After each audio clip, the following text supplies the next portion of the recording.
Waalaikumsalam warahmatullahi wabarakatuh. Berjumpa lagi bersama saya Wong Gandeng sak donya. Mohon untuk tidak disebutkan nama dan identitas sampean ataupun siapapun dalam pembicaraan kita karena kita akan naikkan ke dalam konten YouTube. Bagaimana saya membantunya? Mau tanya, Nah, kalau intermediate itu bisa nggak ya Mas ya kalau saya kerja ke Makau? ya bisa. Kira-kira membutuhkan biaya berapa Mas? Ya sebenarnya macam-macam biaya agent di Makau. Ada yang 4.000, ada yang 5.000, ada yang 6.000. Tergantung agentnya, Mbak. Iya soalnya kan apa ya, majikanku kan kalau setiap kerjaan itu kan selalu lapor ke agenku. Dia bilang kan bahasanya kurang, kalau kantonis emang bahasanya kurang, cuman saya bisanya kan Mandarin. Nah pas itu kan waktu interview dulu aku kan udah bilang aku nggak bisa bahasa kantonis ya, kalau bisa cuman dikit-dikit lah. Cuman majikannya oke, nggak apa-apa, katanya anaknya juga bisa bahasa kantonis, kalau ada apa-apa bisa tanya sama anaknya. Nah sekarang fakultas izinnya dia bilang aku nggak bisa bahasa sini, soalnya kan majikan nggak bisa bahasa Mandarin. Aku kalau tanya sama anaknya, terus majikan gue bilang jangan tanya sama anaknya terus, dia bilang gitu, tanyanya sama saya. Kan bosku kan nggak bisa bahasa Mandarin, mana nanya gitu Mas. Terus dia bilang kamu tuh mau kerja nggak sih di sini, dia bilang gitu. Ya kalau kerja sih saya mau, orang dari Indonesia kan, kita ke Indonesia ke sini kan buat cari kerja kan Mas, nggak buat main-main. Nah dia bilang gitu. Pas itu komplain lagi masalah masak.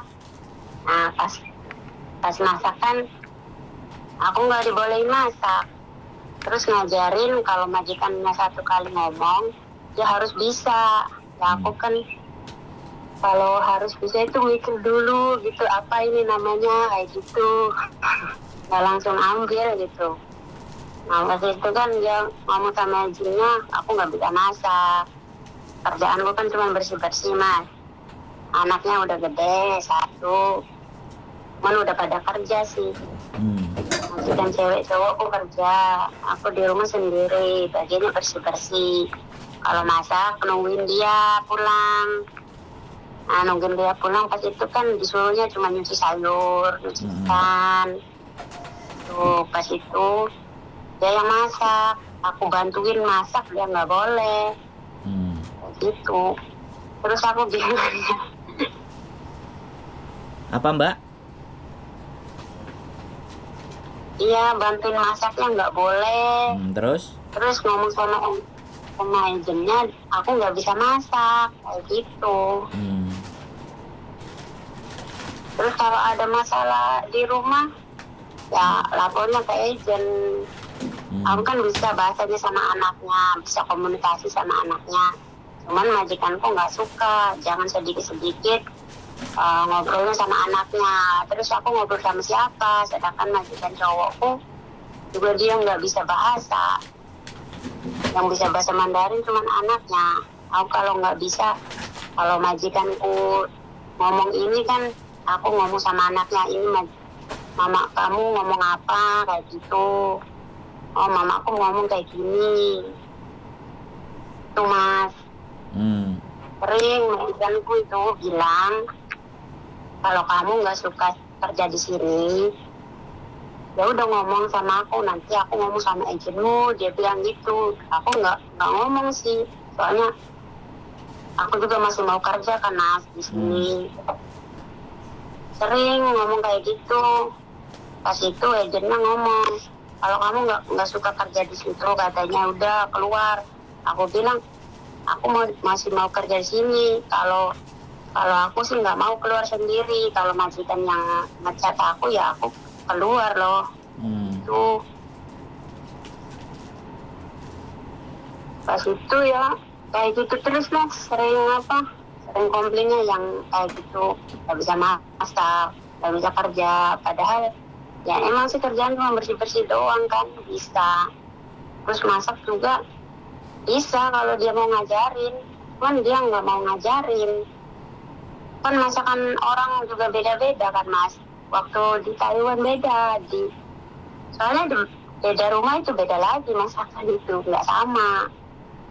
Takutnya kan aku masak ini dianya nggak suka gitu, makanya ya ajarin dulu lah biar bisa gimana cara masaknya orang sini kayak gitu. Lagian saya kan non juga, di Hong Kong juga non. Kalau di Taiwan sih ya udah biasa semuanya, pasar sendiri, masak juga kata bosku suruh ngatur sendiri gitu. Kalau di sini kan bosku yang masak, ke pasar, masak juga bosku yang handle. Jadi aku bagiannya bersih-bersih doang. Kalau masak nungguin dia, ya pulang. Pas itu kalau dia nyuruh suruh cuci sayur ya tak cuci sayurnya. Itu Mas. Terus saya bingungnya itu, dia tuh selalunya kalau kamu nggak suka kerja di sini, dia bilang, ya udah kamu ngomong aja sama agent, sama aku, nanti aku ngomong sama agent. Kayak gitu. Itu kan kalau saya yang ngiyain, aku yang keluar sendiri loh Mas. Tidak. Saya nggak ngomong, saya cuma diam. Ya nggak bisa ngapa-ngapain. Ya ini kan baru habis potongan, masih baru juga. Ya saya pengennya sih finish dari sini. Aku juga nggak mau nge-free. Aku juga bertahan dari awal juga. Kalau aku nggak bisa tahan juga udah keluar Mas. Apalagi dari awal itu baru 1 minggu udah ditunjuk-tunjuk mukaku. Tapi aku sabar lah, orang aku juga dari Indo ke sini mau cari kerja kan. Masa dikit-dikit mau pulang gitu kan nggak mungkin.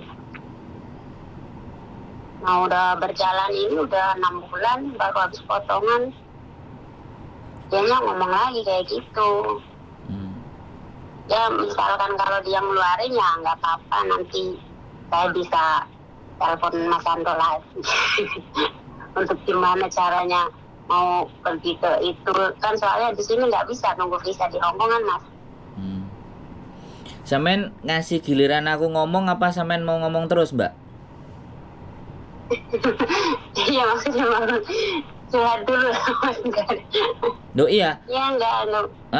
Saya bilang sampean ini minta didengerin atau minta solusi atau mau bertanya atau bagaimana? Kalau sampean minta didengerin, saya dengerin terus. Tapi sampean nggak akan dapat. Loh, nggak apa-apa. Namanya orang curhat ya saya harus biarkan dulu 8 menit sampean ngomong kan. Saya belum ngomong sedikit pun. Nah, kalau sampean berharap saya ngomong, sekarang gantian saya ngomong. Kalau sampean mau dengerin saya ngomong. Oke? Jadi nggak ada masalah. Orang kalau mengulang cerita itu sebenarnya dia dalam bentuk kebingungan. Jadi sampean ini bingung. Sekarang gini aja ya. Mbak. Selama majikan itu masih ngomong, sampean nggak usah gubris. Wong sampean kepingin kerja kok. Ya.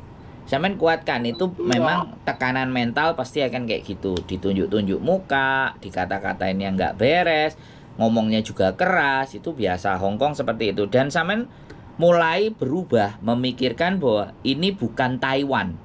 Ya. Karena ini banyak sekali. Sampean nggak pernah ngeliat konten saya. Orang anak XX Taiwan itu dalam 6 bulan, 7 bulan, 8 bulan itu sudah 1 bulan, 2 bulan udah banyak yang mencetat. Sekali lagi, teman-teman punya pengalaman di Taiwan, Hong Kong tidak sama dengan Taiwan. Jadi sampean harus merubah cara berpikirnya. Dan di Hong Kong bahasa Kantonis. Di Hong Kong Kantonis, di Taiwan Mandarin. Nah, sampean masuk ke Hong Kong otomatis mau nggak mau belajar dan menyesuaikan untuk berbahasa Kantonis. Walaupun saya sendiri kadang hampir 10 tahun saya juga nggak bisa bahasa Kantonis, tapi saya bahasa Inggris. Jadi sekali lagi sampean harus berubah. Selama sampean tidak dianterin ke agent, dan sampean tidak ngebreak, mereka pasti nggak akan ngelakuin itu karena cuma ngomong. Jadi mereka ingin membuat sampean untuk menyerah sendiri gitu. Nah, kalau prinsip saya, ya saya nggak akan mau nyerah. Ya saya akan terus memperbaiki, ya kan. Mau dia ngomel, mau dia apa, itu sudah makanan. 473 4.730 itu plus ngomel, plus ngamuk, plus marah. Jadi ini yang harus disadari teman-teman. Digaji segitu itu harus terima omelan, harus terima marahan. Yang penting tidak memukul, tidak menggunakan kekerasan fisik. Nah, itu dia. Jadi sekarang kembali ke diri sampean. Ini ujian, ya. Sekali lagi jangan bicara lagi tentang Taiwan. Ya kan? Walaupun kita ex Taiwan, tapi ini Hong Kong gitu loh. Jadi semua di mana bumi dipijak, di situ langit dijunjung. Itu kan pepatah. Lah sekarang sampean sudah menginjakkan kaki di Hong Kong, ikutilah tata cara orang Hong Kong. Jadi mindsetnya aja jangan dibalik lagi ke Taiwan. Terus ini orang yang berbeda. Nah ini loh yang harus dipahami sama teman-teman. Selama sampean tidak diantarkan ke agent, artinya dia masih butuh sampean.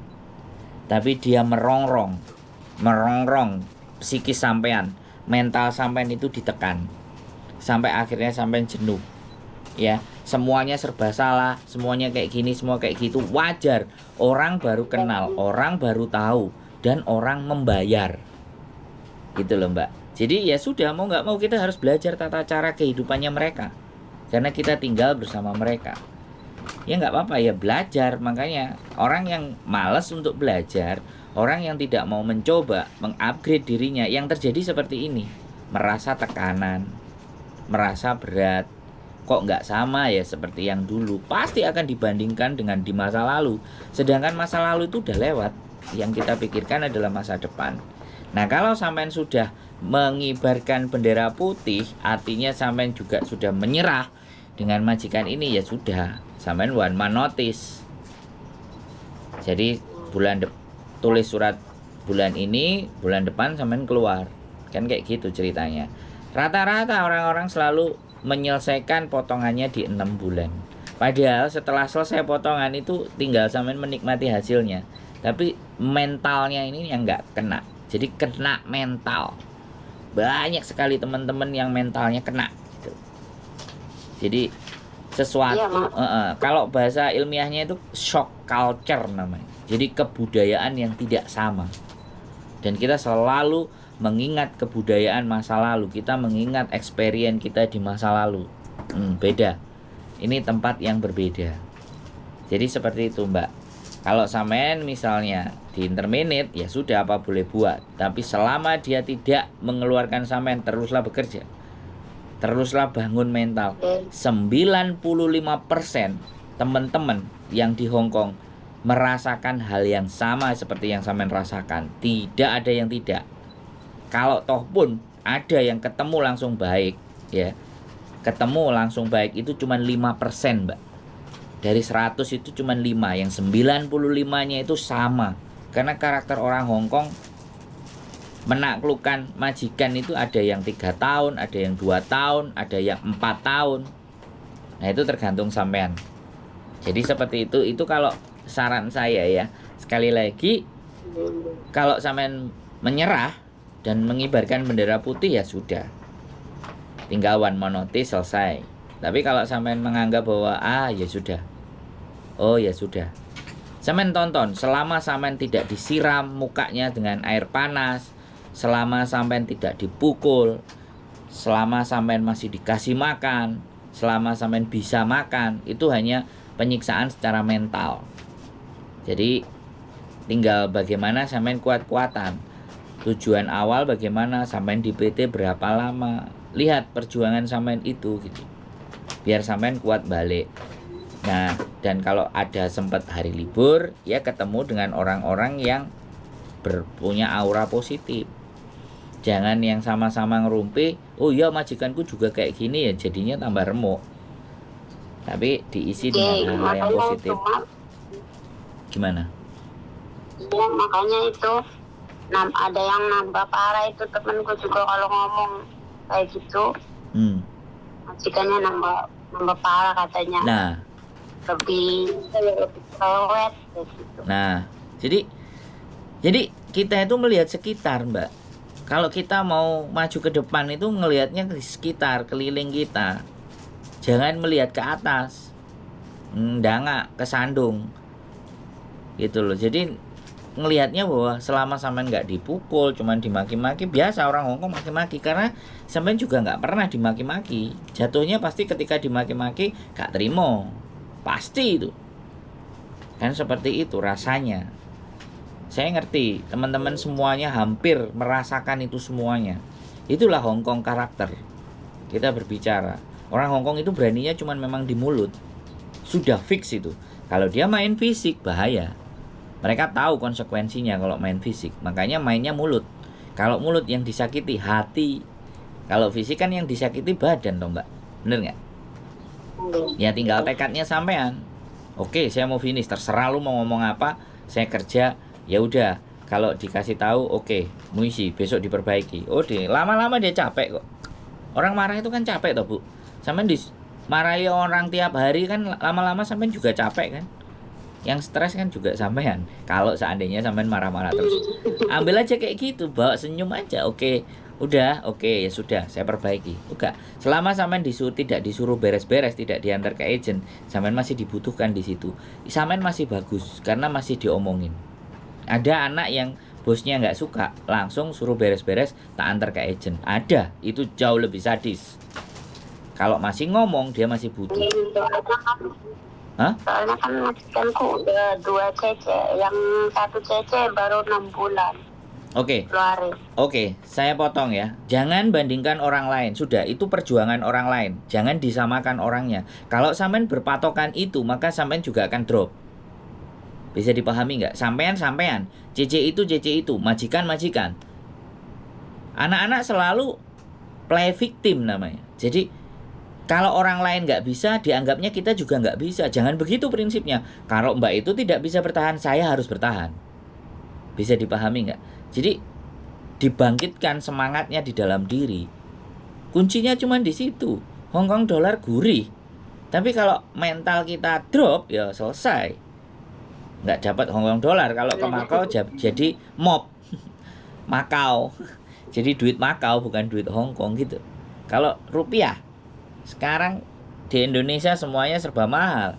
Pikirkan baik-baik. Tapi kalau sekali lagi sudah menyerah, ya sudah, bendera putih dikibarkan, one man notice. 1 bulan. Hari ini kita taruh surat, bulan depan selesai. Tapi menurut saya sekali lagi ya Kak, selama majikan masih ngomel sama sampean, itu majikan masih butuh. Iya kan? Sampean dikasih tahu sama didiemin, lebih milih di mana? Tahu-tahu didiemin, dianterin, suruh beres-beres. Kan lebih berabe itu. Kita nggak ada persiapan. Dan pesan saya satu hal, ya kan? Simpan baik-baik duit. Karena sampean di masa transisi. Jadi jangan dikirim ke Indonesia semua. Walaupun selesai nanti ibaratnya selesai potongan, sampean masa transisi. Jadi masa dimana sampean harus punya cadangan. Tahu-tahu nanti begitu meleset, sampean nggak pegang duit, nah itu banyak terjadi sama teman-teman. Uang udah dikirim ke Indonesia semua.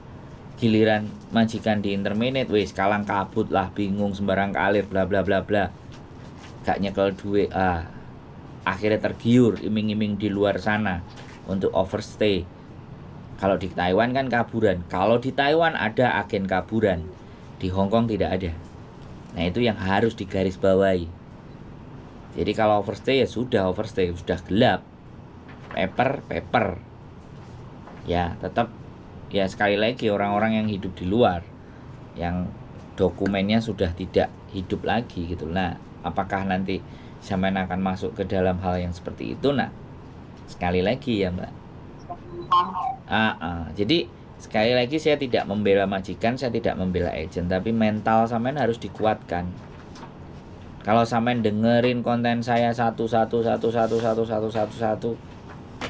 sampean akan memahami. Tapi kalau lihatnya cuma sekali, 2 kali, terus kepingin telepon, ya sudah nggak masalah. Kalau perlu nanti Ini kalau naik sampean dengerin berkali-kali, atau sampean liatin yang kena masalah, atau sebagai motivasi sampean liatin yang dapat long service sampai 50.000 itu kok bisa. Nah itu dibuat banyak pelajaran buat sampean. Ini Hongkong ini Hongkong bukan Taiwan. Di mana bumi itu dipijak, disitulah langit dijunjung. Itu sudah pepatah.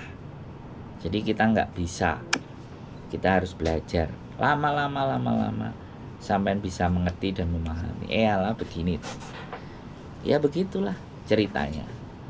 Wes, ya kayak mana ya, kuat-kuatan gitu ya. Iya betul, harus kuat-kuatan. Lu yang mati apa gue yang mati gitu. Kamu yang mati apa aku yang mati, sudah gitu aja.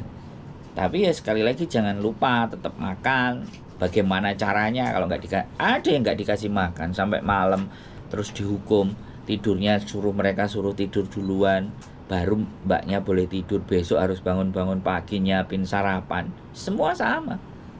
Itu jauh lebih parah lagi, nggak dikasih makan, berat badannya 5 kilo 8 kilo turun. Ya wes, karena tertekan mental. Semuanya masalahnya cuma di mental. Wes dablek aja kalau kata orang-orang. Sama orang Hongkong itu harus dablek. Kalau kamu ngeluarin saya, kamu rugi.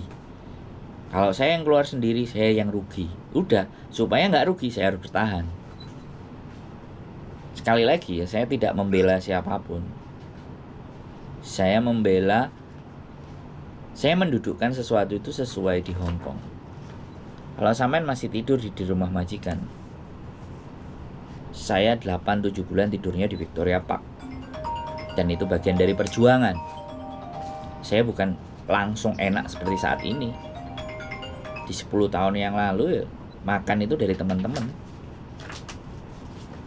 Buah yang nggak dibawa pulang, gorengan yang nggak habis, kerupuk yang ibaratnya nggak dibawa pulang, mereka malas bawa pulang. Nih mas, sama saya tak buat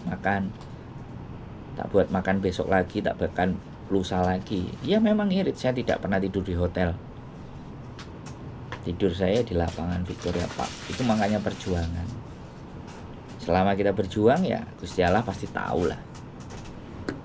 Jadi kalau jadi nggak ada masalah, menyerah boleh, silahkan, bebas, kita tidak ada paksaan. Tapi saya berharap sampean tidak menyerah.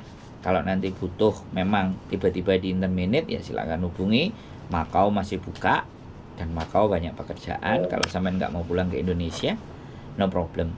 Kalau suatu saat sampean pingin jalan-jalan, kalau jalan-jalan ke Makau, pingin tahu Makau, pingin bagaimana untuk ngatur strategi ya silahkan monggo.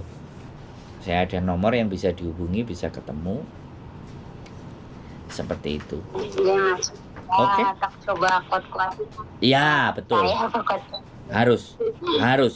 Sampean harus kuat. Dan sampean yakinkan ke dalam diri, bisa selama aku nggak diusir. Kalau aku diusir berarti selesai. Nggak apa-apa. Berarti yang kalah dia, bukan sampean. Dia mancing sampean untuk. Ya, sip. Tonton konten terus ya, biar punya semangat terus, oke? Oke, sehat selalu Mbak ya. Yuk. Assalamualaikum. Waalaikumsalam warahmatullahi wabarakatuh. Oke teman-teman, 6 bulan semuanya sama kasusnya. Selesai potongan ingin mengakhiri break, padahal selesai potongan adalah waktunya panen. Tapi ya sudah, setiap manusia punya kekuatan mental yang berbeda-beda.